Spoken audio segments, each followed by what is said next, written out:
Bon, ce que l'identité n'a pas encore été à ce jour, c'est révélé sous sa véritable forme, c'est-à-dire l'identité. On a souvent parlé d'une identité nationale avec une vérité nationale, mais qui se limitait aux frontières du national. C'est-à-dire que sitôt qu'on passe la barrière du national, de l'autre côté, on nous affirme le contraire. Puisque l'histoire des uns va à l'encontre de celle des autres, c'est très compliqué. Alors qu'en réalité, l'histoire est très simple, c'est-à-dire elle est très compliquée, mais elle va dans tous les coins. Il y a eu des changements de nationalité, il y a eu des peuples qui ont adhéré à telle nationalité, malgré eux, parfois, comme en Alsace, et puis, bien, selon de bon gré, en fait, comme en Bretagne, et de manière générale, ils peuvent le regretter par la suite, etc. L'histoire est très compliquée, c'est très important de la savoir d'une certaine manière ou d'une autre, parce que sinon on ne comprend plus rien au clivage qui existe entre régions, parce que oui, il y a des clivages, il y a des guerres intestines entre une Bretagne indépendante et Paris. De manière générale, avec Paris, il n'y a toujours que des guerres. Mais les Bourguignons étant d'accord avec Paris, ceux-ci dit là, les Francs-Comtois pas du tout, Francs-Comtois étant espagnol, récupéré par Paris, avec Louis XIV et ses troupes, comme l'Alsace d'ailleurs, qui appartenait au Reich et qui, donc du coup, au même titre que la Suisse d'ailleurs, hein, la Suisse, premier Reich, et direct après demande son indépendance dans des circonstances légendaires, Guillaume Tell, Wilhelm Tell en fait, etc. Il y a eu un tas de clivages, même entre pays germains, on ne sait plus trop où on en est en fait. Et ça, c'est commun à toute l'Europe, à tout l'Occident, et en fait davantage même à l'Algérie et la Kabylie, au Maroc et au Sahara, aux Turcs et aux Kurdes, et pour ne pas dire, hein, pour en rajouter un peu, aux Israéliens et aux Palestiniens.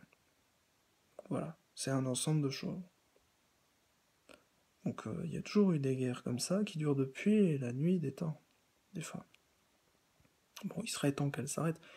Je veux pas une paix mondiale dans le sens du nouvel ordre mondial, c'est-à-dire un gouvernement uni, dans le sens où il y a une élite oligarchique et puis finalement tout le monde suit pour adorer le diable, c'est-à-dire en fait techniquement les choses les plus avissables que cette terre produise, c'est-à-dire l'être humain sous forme d'un barbare cannibale qui n'en a rien à faire de savoir si ça plaît ou si ça déplaît, mais bien au-delà de tout ça, qui pratique les pires ignominies, parce que de toute façon tout lui permet, il est plus fort que tout le monde. Et ça, c'est pour ça que la loi du plus fort n'est pas forcément la meilleure, et d'ailleurs je pense, nous l'allons montrer tout à l'heure, que c'est quelque chose de profondément nauséabond et nuisible. Parce que si on valorisait vraiment la loi du plus fort, chacun ferait un peu ce qu'il veut et le plus fort l'emporterait. Le plus fort serait-il heureux? Je ne pense pas. Mais de toute façon, voilà, la loi du plus fort, c'est pas la loi des chevaliers, enfin, telle qu'on les fantasme, en tout cas, telle qu'on les imagine. Ce serait vraiment un monde de barbares. Les filles se feraient violer, les mecs s'en donneraient à cœur joie. On serait bien dans une autre logique que le féminisme actuel. Bien sûr, ce serait peut-être bien pour certaines choses, mais pour ces choses-là, croyez-moi, ça craint. Si on laisse faire le côté animal de l'homme, qui est au programme dans le satanisme, dans le luciférianisme en fait, alors dans ce cas, on laisse tout passer. Pédophilie, zoophilie, tout y passe. Il n'y a plus d'interdit. Pédérastie évidemment, parce que pédérastie c'est homosexualité pédophile, donc c'est très particulier, mais ça en fait c'est la pédophilie de... Voilà. En fait, en gros, on laisserait tout passer. Est-ce qu'on vivrait mieux, même en tant qu'adulte, dans un monde où on peut violer des enfants? Franchement, je ne pense pas. Je ne suis pas d'accord avec Daniel Cohn-Bendit, et je pense que je le contrerai de manière efficace. Maintenant, évidemment, je veux pas garder la vedette pour moi, j'espère ne pas être le seul alors. Si c'est votre cas, contrez-le de manière efficace dans des vidéos ou même en direct si vous en avez l'occasion, et le courage, parce qu'il faut avoir du courage pour l'affronter en direct, en sachant qu'il est quand même bien épaulé par pas mal de gens, et puis que derrière, il y a toujours cette connotation de la pédophilie c'est normal. Ouais. Alors qu'en réalité, bien sûr que dans un monde où on valorise ça, et bien sûr, comme le disait Alain Soral, même si je ne le défends pas non plus, la pédophilie sataniste, pédosatanisme, c'est sacrifice d'enfants à la clé, avec méthode de torture, etc. Le tout validé par je vais dire, les dirigeants en coulisses de tous les gouvernements du monde. J'ai envie. Bien sûr, j'exagère à peine. Je remercie la Turquie encore d'exister pour certaines valeurs familiales qu'elle apporte aux gens. Je remercie les Kurdes d'être honorables et d'avoir une vision du monde, comment dire, un peu plus éclairée. Je remercie d'avoir au sein de notre monde, en fait, des gens qui, à droite comme à gauche, et je l'entends aussi bien au sens politique que dans tous les sens du terme, aussi bien en France qu'en Navarre, que dans tous les pays du monde, continuent d'œuvrer pour le bien. Évidemment, euh, moi qui n'ai jamais rien eu à dire contre la Chine, il est évident que je ne défends pas les atrocités commises sur les Ouïghours, qui sont un peuple turcophone, dont j'ai un point commun, vu que je suis d'origine turque. Et donc je vais vraiment faire en sorte que cette affaire ne reste pas comme ça sans être connue. Et j'invite d'ailleurs tout le monde à faire connaître cette affaire. Parce qu'on ne peut pas laisser un peuple se faire euh, houspiller comme ça sur la base d'une croyance religieuse qui euh, dérange certains individus parce que le terrorisme de Daesh. C'est-à-dire que derrière le terrorisme de Daesh,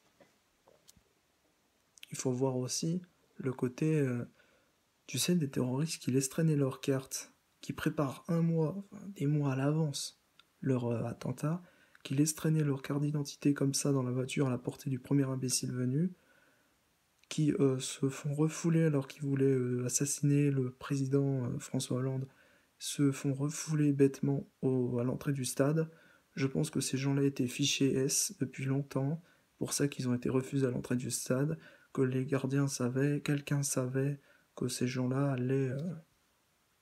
quelqu'un en France savait d'une manière comme d'une autre, savait tout à fait ce que ces gens-là préparaient. Je pense que ces gens-là étaient des sortes de petits pantins euh, qui, en croyant contrer une Europe dans laquelle ils s'imaginent que tout le monde est Charlie, et c'est pour ça que je me bats aussi, je pense qu'il y a au moins 50% des Français qui ne sont pas Charlie. Mais comme il y a une sorte d'impossibilité de s'exprimer réellement sur la question, je pense que c'est nauséabond de pouvoir pas s'exprimer. Je dis pas de valoriser les attentats parce qu'effectivement c'est mal, de vouloir la mort d'un individu pour des dessins aussi dégueulasses soient-ils, parce que derrière il y a quand même la liberté d'expression qui est un des piliers de la France, enfin je veux dire depuis quelques années, mais cette liberté d'expression doit véritablement être mise en place et non pas servir les intérêts de l'un ou de l'autre, et donc forcément cette liberté d'expression implique quand même qu'il y ait un désaccord possible, que ce désaccord puisse être exprimé de manière publique, comme je le fais là, de manière cadrée bien sûr, mais quand même. Parce qu'il y a des valeurs que Charlie a détruites, alors si les valeurs sont Charlie, les valeurs détruites par Charlie, ce sont les familles, les religions, mais les religions monothéistes, sauf cette religion particulière, de plus en plus à la mode, et qui a fait quand même des morts, et pas qu'un peu, et qui a des valeurs controversées, c'est le satanisme.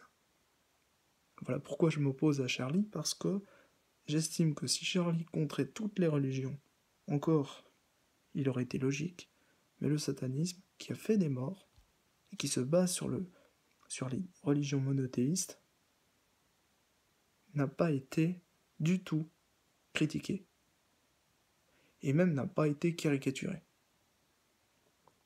C'est très important de le dire.